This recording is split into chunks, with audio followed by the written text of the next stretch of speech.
Chapter 14. We finished the pizza and sat quietly on the beach for a few minutes. "So a page?" I asked. Kaysen laughed. "Yeah." "Tell me your story." I watched him. He laughed again. "Sorry," I grinned. "Nah, it's cool." Kaysen's eyes met mine. "Can I ask you a question first?" "Sure." I was curious what he would ask. "Are you single?" Kaysen bit his bottom lip. "Yeah," I laughed. The whole "no dating until I'm 17" thing, I rolled my eyes. Kaysen laughed. "You?" I smiled. Totally taken.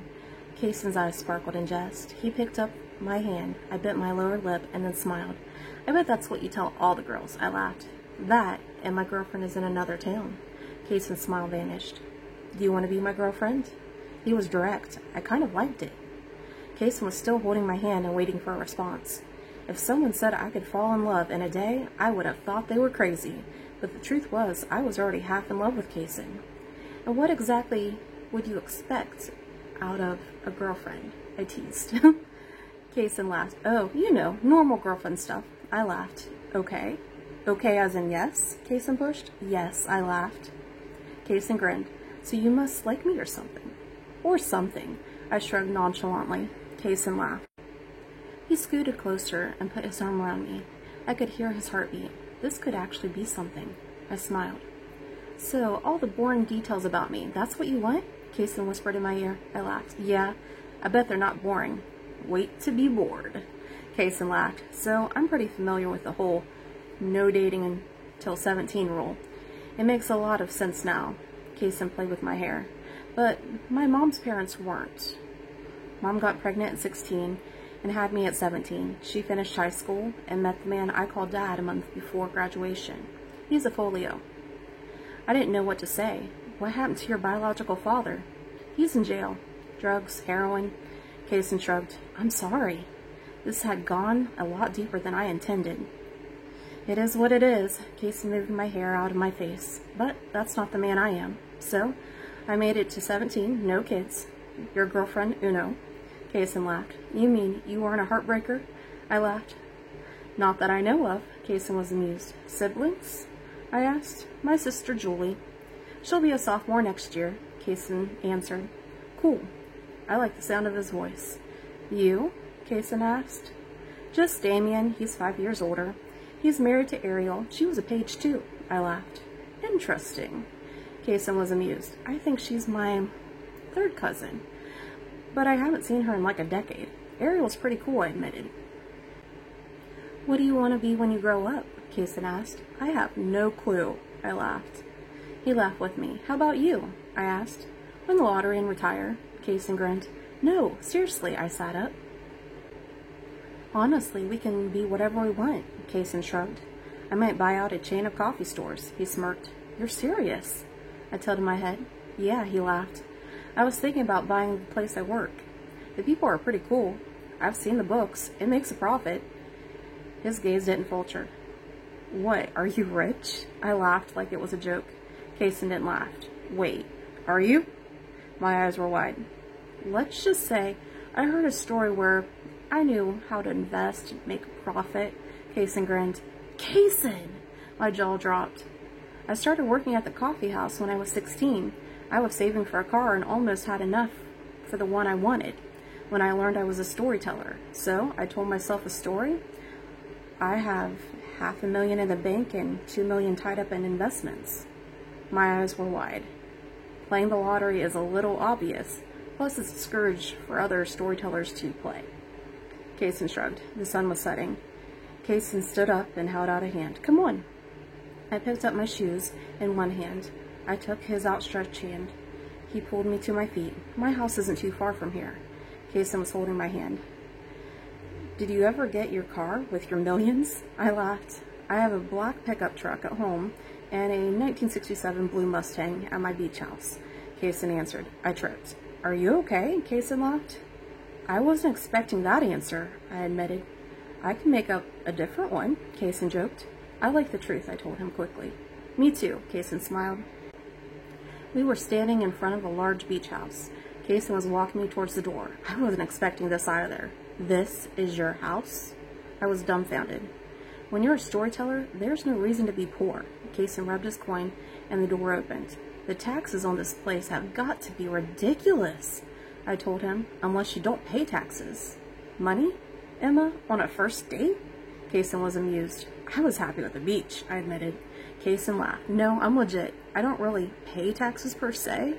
It turns out if you own a home and donate enough to charity, you don't really pay taxes. So I have a few charities I support.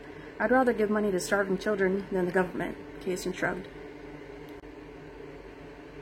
Maybe I need to get a job at a coffee shop, I muttered. Kason laughed. I get 1 free coffee a day, so the perks aren't bad. I smiled. You're funny.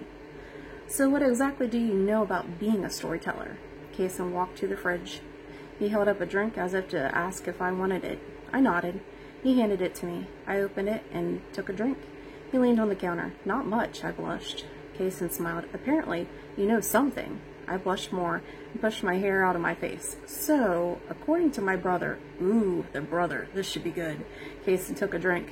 Apparently, there is supposed to be one right person out there for everyone. The blush wouldn't go away. What do you say? Do you think there is a Mr. Right out there for you? Kason's eyes sparkled.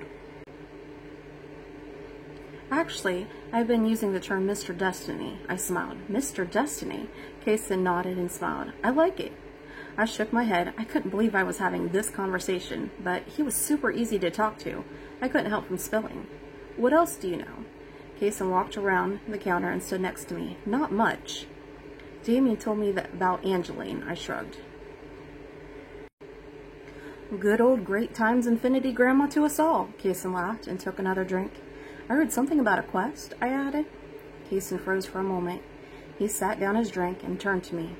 His eyes were serious. Have you tried the quest? Kason's words were soft. I shook my head no. I kind of thought you might be the quest. Kason laughed and shook his head no. Did you try the quest? I hadn't given the quest a lot of thought, but now I was interested in the answer. I did. Kason nodded once and cringed. So that went bad, I asked. Terrible, Kason laughed. I was killed by a dragon. What? You mean, like, figuratively, right? I gasped. So apparently, legend has it, a few centuries ago, a storyteller got bored and created a team-building story for couples. It's called The Quest. If someone dies, they snap out of the story and resume real life. Kason looked at me curiously. How long did you make it before the dragon got you? I asked. 3 days. Kason laughed. How long does it take most people to finish? I asked. They don't. Kason finished off the bottle and threw it away. Like everyone always dies? My jaw fell open. Everyone I've ever met, Kason nodded. Then why do people do it? I asked. It solidifies storyteller abilities. In order to keep them, you have to make it at least a year in the quest, Kason answered. A year? My jaw dropped. When you come out of the quest, you're always the same age as when you went in, Kason told me. How long do you have to complete it? I asked. Until the youngest person in the couple turns 25, Kason answered. And if they don't complete the quest by then, I asked, they lose their storyteller powers and their children rarely carry on the ability. Kason was somber. No pressure. I rolled my eyes and we both laughed. Yeah, none, he agreed. I really like being a storyteller, Kason confessed, and he turned to look at me. No pressure, I exhaled. Sorry, Kason put his lips together. It's okay, I get it. If I had all this, I motioned around the house, I wouldn't want to give it up. Technically, I would get to keep the house, Kason grinned. I laughed. I really like you, Emma, Kason confessed. Can I sleep on it? I asked. Sure, we got time, Kason grinned. Let's take a picture before you go. Kason pulled out his phone and put his arm around me and clicked the screen. He tapped on his phone and my phone buzzed. See you tomorrow? He looked hopeful. Yeah, I nodded. Kason held out his hand and I took it. He rubbed his coin. We were standing on my front porch. I gave him a big hug. Good night, Emma. Kason smiled. Good night, Kason. I reached for the front door. It was unlocked. I pushed it open. Kason waved and disappeared. That was chapter 14 of Emma's Quest. I just love Kason and Emma, and one of my favorite scenes to write was when they met. I hope you enjoyed it as well, and if you want to read ahead, go ahead and go to Amazon and purchase Emma's Quest for 99 cents. Until next time, love you guys. Bye.